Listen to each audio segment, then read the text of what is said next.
Hello बच्चों, चलिए प्रश्न में देखते हैं। कह रहा है कि y बराबर e की घात x Guna a cos x जोड़ b sin x की अवकलन समीकरण ज्ञात कीजिए। तो हमारे पास जो ये प्रश्न दिया गया है, इस प्रश्न के लिए मुख्य अवधारणा की अगर हम बात करें तो दिए गए प्रश्न के लिए मुख्य अवधारणा जो है वो ये हो जाएगा कि d बटा डी एक्स एफ एक्स गुना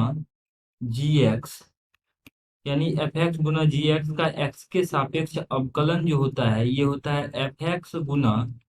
जी डैश एक्स जोड़ जी एक्स गुना एफ डैश एक्स, ये अवकलन समीकरण होता है। अब यहाँ पर जो है एक और हमारे पास सूत्र होता है कि ई की घात एक्स का एक्स के सापेक्ष अवकलन जो होता है ये ई की घात एक्स होता है, तथा डी बटा D x of sine x, यानी साइन एक्स का एक्स के सापेक्ष अवकलन कॉस एक्स होता है, और डी बटा डी एक्स कॉस एक्स का मान जो होता है ये माइनस साइन एक्स के बराबर होता है। ये कुछ मानक फलन होते हैं जिसके अवकलन हमारे पास यहाँ पे इस प्रकार से दिया हुआ रहता है। अब देखिए यहाँ पर जो y का मान ये दिया गया है, y बराबर है e की घात x Guna a Guna cos x जोड़ b गुना साइन एक्स। इसको अगर हम x के सापेक्ष अवकलन करें तो बाएं पक्ष में dy बट्टा dx बन जाएगा, और दाएं पक्ष में इस सूत्र का उपयोग करेंगे तो एफ एक्स को e की घात x मान लेते हैं तो ये बन जाएगा e की घात x Guna a cos x, तो ये आ जाएगा माइनस a cos x जोड़, मतलब cos x का माइनस a sin x यहाँ पे आएगा, तो ये आ जाएगा minus a Guna sine x जोड़ बी का आ जाएगा, यहाँ पे बी तो अचर है और साइन एक्स का अवकलन लिखा हुआ है कॉस एक्स, ऐसा। तो हमने पहले पद को रहने दिया, दूसरे पद का अवकलन किया जोड़। अब यहाँ पे हम पुनः क्या करते हैं, पहले पद को रहने देते हैं, यानी ए गुना कॉस एक्स जोड़ बी गुना साइन एक्स, ऐसा बन जाएगा गुना। और दूसरे पक्ष ई की घात एक्स है, और ई की घात एक्स का एक्स के सापेक्ष अवकलन ई की घात एक्स ही है। तो इस प्रकार से इसको अगर हम की घात एक्स, इसका तो मान y है तो इसके जगह हम y रख देते हैं, तो इसको सरल करेंगे तो ये बन जाएगा डी वाई बटा डी एक्स बराबर y जोड़ ई की घात x गुना माइनस ए साइन एक्स जोड़ b गुना कॉस एक्स, ऐसा बन जाएगा। अब पुनः हम इसको अवकलन करेंगे, अवकलित करेंगे एक्स के सापेक्ष। जब एक्स के सापेक्ष डी वाई बटा डी एक्स का अवकलन लिखेंगे तो ये आ जाएगा डी स्क्वायर वाई बटा डी एक्स स्क्वायर बराबर। अब देखिए y का x के सापेक्ष अवकलन तो डी वाई बटा डी एक्स होता है, तो ये बन जाएगा डी वाई बटा डी एक्स जोड़। अब यहाँ पर इस नियम का उपयोग पुनः करेंगे तो e की घात x को रहने देते हैं और इस पद का अवकलन लिखते हैं तो माइनस a, और साइन एक्स का अवकलन होता है cos x, और ये बन जाएगा cos x का अवकलन माइनस साइन एक्स होता है तो माइनस b साइन एक्स, कुछ ये ऐसा बन जाएगा जोड़। अब देखिए यहाँ पे e की घात x का अवकलन लिखेंगे तो e की घात x ही आएगा और बाकी पद यही रह जाएगा, तो बचेगा minus a Guna sine x, minus a Guna sine x जोड़ b गुना कॉस एक्स, ऐसा बच जाएगा। अब देखिए इसको अगर हम सरल करेंगे तो ये सरल करने के पश्चात हमारे पास ऐसा बच जाएगा e की घात x, इसमें उभयनिष्ठ ले लेते हैं तो इसको अगर हम और सरल करेंगे तो ये आ जाएगा डी की घात दो वाई बटा डी एक्स की घात दो, डी की घात दो वाई बटा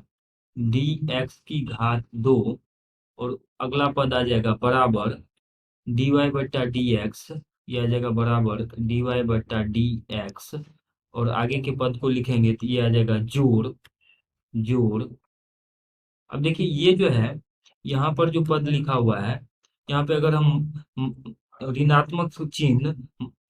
यहाँ पे उभयनिष्ठ ले लेंगे तो ये आ जाएगा माइनस यहाँ पे, ये जब माइनस यहाँ पे हम कॉमन कर लेंगे तो ये बन जाएगा माइनस माइनस ई की घात एक्स गुना, और ये आ जाएगा आपके पास, ये आ जाएगा हमारे पास माइनस उभयनिष्ठ करने से ए cos एक्स जोड़ ए कॉस एक्स जोड़ बी साइन एक्स, ए कॉस एक्स जोड़ बी साइन एक्स। तो ए कॉस एक्स जोड़ बी साइन एक्स जो है ये हमारे पास वाई ही तो है, तो इसके लिए हम बाद में वाई लिखेंगे। अभी ए कॉस एक्स जोड़ बी साइन एक्स लिख लिया। और अगला जो पद है हमारे पास यहाँ पे वो है e की घात एक्स गुना माइनस ए साइन एक्स जोड़ बी कॉस एक्स, इसको भी लिख लेते हैं। जोड़ e की घात एक्स गुना, और ये आ जाएगा माइनस ए साइन एक्स जोड़ बी कॉस एक्स, माइनस ए साइन एक्स जोड़ बी कॉस एक्स। अब देखिए यहाँ पर ये जो पद है ये वापस से हम इसके जगह पे y लिख सकते हैं, क्योंकि ये y ही है वास्तविक रूप में। तो ये आ जाएगा डी स्क्वायर वाई बट्टा डी एक्स स्क्वायर बराबर डी वाई बट्टा डी एक्स माइनस वाई। और ये जो पद है इसके बदले हम ये लिख सकते हैं कि e की घात एक्स गुना माइनस ए साइन एक्स जोड़ बी कॉस एक्स है, ये माइनस ए साइन एक्स जोड़ बी कॉस एक्स। तो इस समीकरण की मदद से इस पद के लिए ये हमारे पास ये y है, y को इस तरफ भेज के हम इसके बदले लिख सकते हैं डी वाई बटा डी एक्स माइनस वाई। वही काम करते हैं यहाँ पे। तो ये आ जाएगा, इस पद के लिए मैं लिख रहा हूँ, तो ये आ जाएगा जोड़, इसके लिए हम क्या लिख सकते हैं, इसको अगर हमने क्या किया y को बाएं पक्ष में भेजा तो इस पद के बदले e की घात x गुना माइनस ए साइन एक्स जोड़ बी कॉस एक्स के बदले लिखा जा सकता है कि डी वाई बटा डी एक्स माइनस वाई। तो ये लिख लेंगे डी वाई बटा डी एक्स माइनस वाई। इसको अब सरल कर लेते हैं। तो सरल करने के पश्चात ये हमारे पास आ जाएगा डी की घात 2y बट्टा डी एक्स की घात 2। अब ये y को अगर हम मतलब डी वाई बटा डी एक्स ये दो बार ही आ जाएगा, तो माइनस करके इधर बाहर भेज मतलब बाएं पक्ष में ले आएंगे तो ये आ जाएगा माइनस 2y 2 गुना डी वाई बटा डी एक्स, और ये इस तरह बाकी प्लस का 2y बराबर 0। ये हमारे पास आ जाएगा और यही दिए गए प्रश्न का अभीष्ट हल हो जाएगा। आशा करते हैं कि इस प्रश्न का हल आपको समझ में आया होगा। धन्यवाद।